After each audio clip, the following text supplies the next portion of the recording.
அவர் இன்னைக்கு தானே பேசியிருக்காரு. நேற்று காலையில் நான் பேசிட்டேன். நான் சொன்ன தமிழ் குரல் வாசிக்கிறீங்க. நிர்மலா சீதாராமன் தமிழ்நாட்டை சேர்ந்தவர், அது ஒரு தமிழ் பெண், அதனால குரல் வச்சிட்டாங்க. ஆனால் குரலை வாசிட்டீங்க, ஆனால் நிதி ஒதுக்கலையே, பணம் கொடுக்கலையே, எதுவுமே கொடுக்கலையே. திருக்குறள் இருக்கு, அதே போல விமானம் இருக்கு, ரயில் எங்கேயாவது வந்திருக்கா? சரி, ரயில்வே திட்டங்களுக்கு தமிழ்நாட்டுக்கு ஏதாவது பிரத்யேகமாக ஒதுக்கி இருக்காங்களா? இப்போ எல்லாமே பார்த்தீங்கன்னா நாட்டில் இருக்கிறவங்க அத்தனை பேரும் 120 கோடி பேர் இந்தியர்கள் இருக்காங்க. விமானத்தில் பறக்கிறவங்க எத்தனை பேர்? மொத்தம் 2 கோடி பேர் பறக்கிறான். அந்த 2 கோடி பேருக்கு 10 வருஷத்தில் 100 விமான நிலையம் சொல்றீங்க. ஆனால் ட்ரெயினில் போறவங்க எத்தனை பேர் இருக்காங்க? ட்ரெயினில் போறவங்க பல கோடி பேர், கிட்டத்தட்ட 15-20 கோடி பேர் இந்தியா முழுவதும், தமிழ்நாட்டிலேருந்து கிட்டத்தட்ட 2-3 கோடி பேர் போறாங்க. அவங்களுக்கு என்ன வசதி ரயிலில் கொடுத்துருக்கீங்க? அது கிடையாது.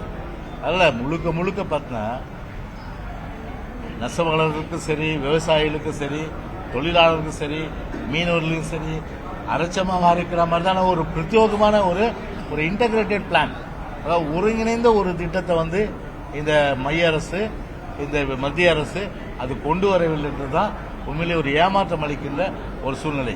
இன்கம் டாக்ஸ் 10 லட்சத்துக்கு 12 லட்சத்துக்கு கொண்டு வந்து பெருமை பேசுறீங்க. நான் கேட்கிறேன், 12 லட்சம் நீங்க கொண்டு வந்தீங்கன்னா 12 லட்சம் ஒருத்தர் சம்பாதிக்கிறாரு. அவர் சம்பாதிக்கும் போது என்ன பண்ணா 13 லட்சமா சம்பாதிச்சாருன்னா அந்த 1 லட்சத்துக்கு தானே டாக்ஸ் போடணும். எப்படி நீங்க 13 லட்சத்துக்கு நீங்க டாக்ஸ் போடுவீங்க? ஸ்லாப் வருமா? அப்போ என்ன அர்த்தம்ப்பா?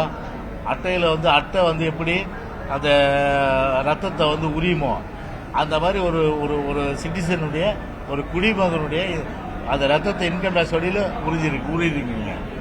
நியாயமா பார்க்க போனா ஒருத்தர் 25 லட்சம் சம்பாதிக்கிறார், 12 லட்சத்தை தள்ளுபடி பண்ணிடுங்க. மீன் 13 லட்சத்துக்கு போடுங்க. இல்ல 13 லட்சம்னா அந்த 1 லட்சத்துக்கு போடுங்க. அந்த 1 லட்சம் அவங்க சம்பாதிச்சதுனால 12 லட்சமும் சேர்த்து டாக்ஸ் கட்டினா அது என்ன சமநீதி? அது சமூக நீதியா?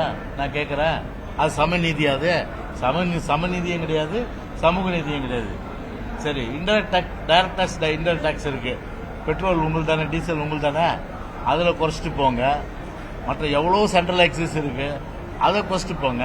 பட் அதெல்லாம் குறைக்க மாட்டாங்களாம். இன்கம் டாக்ஸ் மட்டும் நாங்கள் குறைச்சிட்டோம்னா என்ன? இன்கம் டாக்ஸ் எத்தனை பேர் கட்டுறாங்க? இந்தியாவில் பார்த்தீங்கன்னா 120 கோடி பேர்ல 120 கோடி பேர் கட்டுறாங்க. மிஞ்சி போனா ஒரு 4 கோடி 3 கோடி பேர் கட்டுறான். அவங்களுக்கு நீங்க சலுகை கொடுத்தீங்க. அந்த சலுகை நான் சொன்ன மாதிரி கொடுத்தா நல்லது. மீதி பேருக்கு என்ன சலுகை கொடுத்தீங்க?